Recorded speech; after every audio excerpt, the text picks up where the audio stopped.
এই মুহূর্তে আবহাওয়া দপ্তরের গুরুত্বপূর্ণ খবর। বাংলার দিকে আবারও ধেয়ে আসছে বিধ্বংসী ঘূর্ণিঝড়। চলতি মে মাসেই উপকূলে আছড়ে পড়তে চলেছে চলতি মরশুমের বিধ্বংসী ঘূর্ণিঝড়। এই মুহূর্তে সরাসরি স্যাটেলাইটে ধরা পড়ছে বিধ্বংসী ঘূর্ণিঝড়। দেখুন, ঘন্টায় 100 থেকে 115 কিলোমিটার, কোথাও কোথাও এর গতিবেগ থাকছে 120 কিলোমিটার। 100 থেকে 120 কিলোমিটার গতি নিয়ে উপকূলে সজোরে আছড়ে পড়ার আশঙ্কা রয়েছে। এই মুহূর্তে আবহাওয়া দপ্তরের গুরুত্বপূর্ণ খবর, খুব সম্ভবত আগামী 15ই মে অর্থাৎ মে মাসের 15 তারিখ থেকে 20 তারিখের মধ্যে পশ্চিমবঙ্গ অথবা উড়িষ্যা অথবা বাংলাদেশের উপকূলের কোনো একটি জায়গায় সরাসরি আছড়ে পড়তে পারে এই বিধ্বংসী ঘূর্ণিঝড়। সুপ্রিয় সুধী দর্শকবৃন্দ, আজ 8ই মে, আজ হচ্ছে মে মাসের 8 তারিখ শুক্রবার। এই মুহূর্তে আবহাওয়া দপ্তরের গুরুত্বপূর্ণ খবর, আবারও বাংলায় দুর্যোগের আশঙ্কা রয়েছে। ঘন্টায় সর্বোচ্চ 120 কিলোমিটার গতি নিয়ে উপকূলে তাণ্ডব চালাতে পারে এই বিধ্বংসী ঘূর্ণিঝড়। তো আসুন আজকের আপডেটে আমরা বিস্তারিত জানিয়ে দেব যে এই আসন্ন ঘূর্ণিঝড় ঠিক কবে, কখন, কোথায় আছড়ে পড়বে, এর প্রভাবে বাংলার আবহাওয়ায় কতটা প্রভাব পড়বে, ঘূর্ণিঝড়টি কোন উপকূলে আছড়ে পড়তে পারে, উপকূলে আছড়ে পড়ার সময় এর সর্বোচ্চ গতিবেগ কত থাকবে, এর ফলে কোথায় কেমন ক্ষয়ক্ষতি হতে পারে তা নিয়ে বিস্তারিত জানিয়ে দেব। তবে তার আগে প্রথমে দেখে নেব আজকে শুক্রবার এবং আগামী 5 দিন আবহাওয়া কেমন থাকবে, আজকে কোন কোন জেলাগুলিতে ঝড় বৃষ্টি হতে পারে এবং আগামী 2-3 দিন কোন কোন জেলাগুলিতে ঝড় বৃষ্টি চলবে, তা নিয়ে কী রয়েছে এই মুহূর্তের আপডেট। বিস্তারিত জানতে অবশ্যই ভিডিওটিকে শেষ পর্যন্ত দেখবেন এবং প্রতিদিন আপনাদের জেলার আবহাওয়ার আপডেটগুলি পাওয়ার জন্য অবশ্যই আমাদের এই চ্যানেলটিকে সাবস্ক্রাইব করে রাখবেন। তো আসুন দর্শক বন্ধুরা, শুরুতেই আমরা দেখে নেব আজকের আবহাওয়ার আপডেট এক নজরে। তো সরাসরি চলে যাচ্ছি স্যাটেলাইটে। এই মুহূর্তে দেখতে পাচ্ছি আজকের দিনে সকাল থেকে আকাশ বেশ কয়েকটি এলাকা জুড়ে আকাশ মেঘলা, তবে বেশিরভাগ ক্ষেত্রে আকাশ কিন্তু বেশ পরিষ্কার বলা যায়। শুধুমাত্র সিউড়ি, দুর্গাপুর, বাঁকুড়া, বর্ধমান, কাটোয়া, শান্তিপুর, আরামবাগ বাস এই কয়েকটি এলাকা ছাড়া বাদ দিলে বাকি সর্বত্রই আকাশ পরিষ্কারই থাকছে। যেটুকুই মেঘলা আকাশ রয়েছে এটাও একটু বেলা হতেই পরিষ্কার হয়ে যাবে। আজকে সমগ্র বাংলা জুড়ে আকাশ পরিষ্কার থাকার সম্ভাবনা রয়েছে।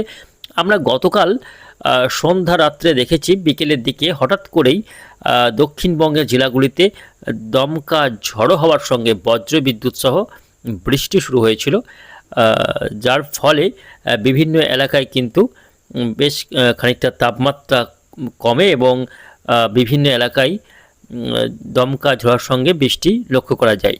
তবে আজকেও বৃষ্টি রয়েছে, তবে গতকালের তুলনায় আজকে বৃষ্টির পরিমাণ বেশ খানিকটা কম থাকার সম্ভাবনা, যদিও সব এলাকায় বৃষ্টি আজকে হচ্ছে না। আজকে দেখা যাচ্ছে যে শুধুমাত্র পশ্চিমের কয়েকটি জেলা রয়েছে, যেমন বীরভূম জেলা, পশ্চিম বর্ধমান জেলা, বাঁকুড়া, পুরুলিয়া, এই কয়েকটি জেলাতে বজ্রবিদ্যুৎ সহ হালকা থেকে মাঝারি বৃষ্টি দুপুর থেকে বিকেল বা সন্ধ্যা রাত্রের মধ্যে হতে পারে। এবং এর পাশাপাশি কিছুটা সন্ধ্যার দিক করে আমরা দেখতে পাচ্ছি যে কলকাতা সহ 2 24 পরগনা, 2 মেদিনীপুর এবং হাওড়া, হুগলি, দক্ষিণ নদিয়ার কিছু কিছু এলাকা, এই এলাকাগুলিতে বজ্রবিদ্যুৎ সহ হালকা মাঝারি বৃষ্টি হতে পারে। এবং বাংলাদেশের ক্ষেত্রে রাজশাহী, ঢাকা এবং খুলনা বিভাগের কিছু কিছু এলাকায় বজ্রবিদ্যুৎ সহ হালকা মাঝারি বৃষ্টি হতে পারে। বাকি এলাকাগুলিতে বৃষ্টির তেমন কোনো সম্ভাবনা নেই এবং যেটুকুই বৃষ্টি হবে খুবই অল্প স্বল্প পরিমাণে বৃষ্টি হতে পারে। ভারী বৃষ্টির এবং কোনো রকম ঝড় বা শিলা বৃষ্টির কোনো সতর্কতা এখনও অবধি দেওয়া হয়নি। দেখে নেব আগামীকালের আবহাওয়ার আপডেট। দর্শক বন্ধুরা, আগামীকাল হচ্ছে 9 তারিখ শনিবার। সেক্ষেত্রে দেখতে পাচ্ছি যে ঝড় বৃষ্টির পরিমাণ আরও খানিকটা কমে যাচ্ছে, যদিও বৃষ্টি হতে পারে বাঁকুড়া, পুরুলিয়া, ঝাড়গ্রাম, কলকাতা, 24 পরগনা, মেদিনীপুর, হাওড়া, হুগলি, এই কয়েকটি জেলাতে বিক্ষিপ্তভাবে স্ক্যাটার ওয়েতে অর্থাৎ মুষলধারে অনেকটা লম্বা সময় ধরে বৃষ্টির সম্ভাবনা নেই। বিক্ষিপ্তভাবে কোথাও ছিটে ফোটা হালকা বৃষ্টি, এইভাবেই একই জেলাতে কোথাও হবে কোথাও হবে না, এইভাবেই একটা বিভিন্ন এলাকা জুড়ে বিক্ষিপ্তভাবে বৃষ্টি হতে পারে এবং সেটা খুবই স্বল্প পরিসর, স্বল্প এলাকা জুড়ে এবং পরিমাণও খুব হালকা। হতে পারে। এবং এই যে বৃষ্টিটা আজ এবং আগামীকাল এই দুদিনই হওয়ার সম্ভাবনা রয়েছে, তবে 10 তারিখ থেকে ধীরে ধীরে বৃষ্টির পরিমাণ কমে যাবে। যদিও 10 তারিখেও আমরা দেখতে পাচ্ছি যে বেশ কয়েকটি এলাকায় বৃষ্টি রয়েছে। 10 তারিখের কথা বলতে গেলে আমরা দেখতে পাচ্ছি 10 তারিখে বৃষ্টি হতে পারে খড়গপুর এবং গোয়ালতোড়, খর্দ, এদিকে বাঁকুড়া এবং বিষ্ণুপুর, আসানসোল, দুর্গাপুর, এই যে পশ্চিমের যে সমস্ত এলাকা রয়েছে এই এলাকাগুলিতে কিছুটা হালকা মাঝারি বৃষ্টি হতে পারে এবং কলকাতা সহ 24 পরগনা, মেদিনীপুরে হালকা বৃষ্টি হতে পারে।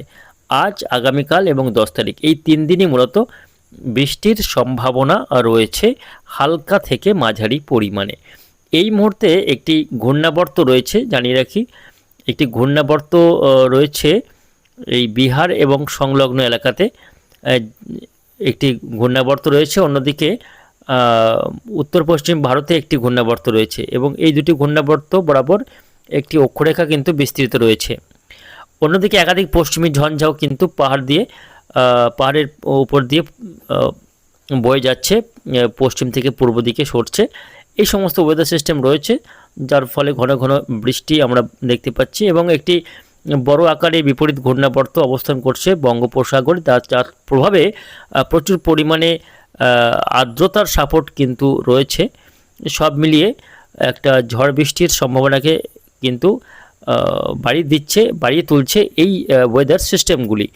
তো আজ এবং 10 তারিখ পর্যন্ত অর্থাৎ আগামী 3 দিন এই ঝড় বৃষ্টি হতে পারে, যদি ঝড়ের সম্ভাবনা কমই রয়েছে, বৃষ্টি হতে পারে হালকা মাঝারি।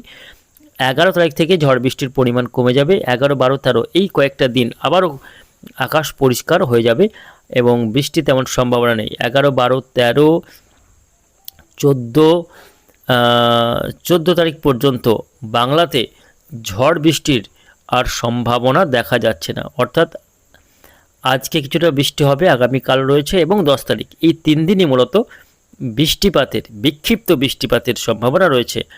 11, 12, 13, 14, 15 এই কয়েকটা দিন সেভাবে বাংলাতে ঝড় বৃষ্টি নেই এবং বৃষ্টি হবে না বললেই চলে, যদি আবহাওয়াতে কোনো পরিবর্তন না হয়। এই মুহূর্তে যে আপডেট রয়েছে তাতে যদি কোনো পরিবর্তন না হয় তাহলে 10 থেকে 15ই মে পর্যন্ত বৃষ্টি, ঝড়, দুর্যোগের কোনো সতর্কতা থাকছে না। এবার দেখে নেব ঘূর্ণিঝড়ের আপডেটটা, কবে থেকে ঘূর্ণিঝড় বাংলাতে বা বঙ্গোপসাগরে তৈরি হতে চলেছে আমরা একটু দেখে নেব। তো জানিয়ে রাখি, ঘূর্ণিঝড় মে মাস মানেই ঘূর্ণিঝড় প্রবণ। মে মাস শুরু হলেই একাধিক ঘূর্ণিঝড় আমরা দেখেছি বিগত বছরগুলিতে। ঘূর্ণিঝড়ের প্রভাব কিন্তু দেখা যায় এই মে মাসগুলিতে।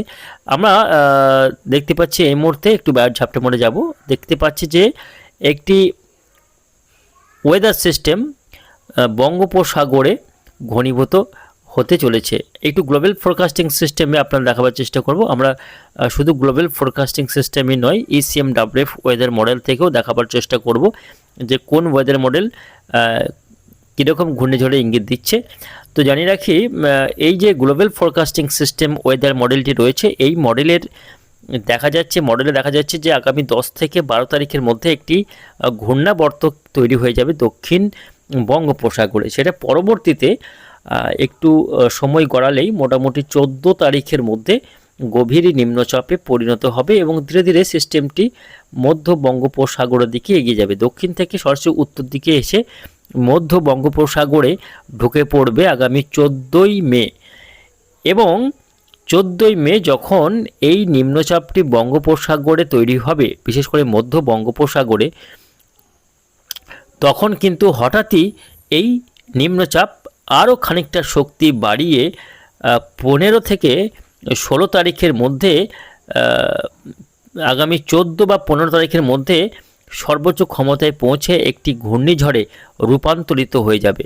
এবং যখন ঘূর্ণিঝড়ে রূপান্তরিত হবে তখন এর সর্বোচ্চ গতিবেগ থাকতে পারে 100 থেকে 120 কিলোমিটার। তবে এই 120 কিলোমিটার গতিবেগ নিয়ে হয়তো উপকূলে আছড়ে পড়বে না। ঘূর্ণিঝড়টি উপকূলে আছড়ে পড়ার সময় কিছুটা শক্তি ক্ষয় করে এর ঘন্টায় সর্বোচ্চ 100 কিলোমিটার হতে পারে, 100 থেকে 110 কিলোমিটার হতে পারে এর গতিবেগ। তবে এই মুহূর্তে ECMWF weather global forecasting system বলছে ঘূর্ণিঝড়টি আগামী 16ই মে মাসে 16 তারিখ শনিবার দিন বিকেল 3টে থেকে 4টের মধ্যে ঘূর্ণিঝড়টি দক্ষিণ 24 পরগনা এবং মেদিনীপুর জেলার উপরেই ল্যান্ডফল করতে পারে। তবে এটাই কিন্তু শেষ কথা নয়, বা এটাই সর্বশেষ আপডেট নয়। পরবর্তীতে কিন্তু ঘূর্ণিঝড় নিয়ে অনেক পরিবর্তন হতে পারে, যেহেতু এখনও ঘূর্ণিঝড় তৈরি হতে অনেকটা সময় বাকি রয়েছে। তবে এই যে প্রাথমিক যে ট্রেন্ড রয়েছে ঘূর্ণিঝড়ের গতিপথ দেখতে পাচ্ছি, তাতে দেখা যাচ্ছে ঘূর্ণিঝড়টি আগামী 16ই মে বাংলার উপকূলে আছড়ে পড়তে পারে, এমনই কিন্তু সম্ভাবনা রয়েছে, যেটা ECMW যেটা গ্লোবাল ফোরকাস্টিং সিস্টেম দেখাচ্ছে। তবে আরও একটি বিশ্বস্ত নির্ভরযোগ্য ওয়েদার মডেল রয়েছে, যেটা হচ্ছে কি ECMWF ওয়েদার মডেল। আমরা একটু ECMWF ওয়েদার মডেলের সাহায্য নিয়েও দেখার চেষ্টা করব যে এই মডেল কি বলছে ঘূর্ণিঝড়টির ব্যাপারে।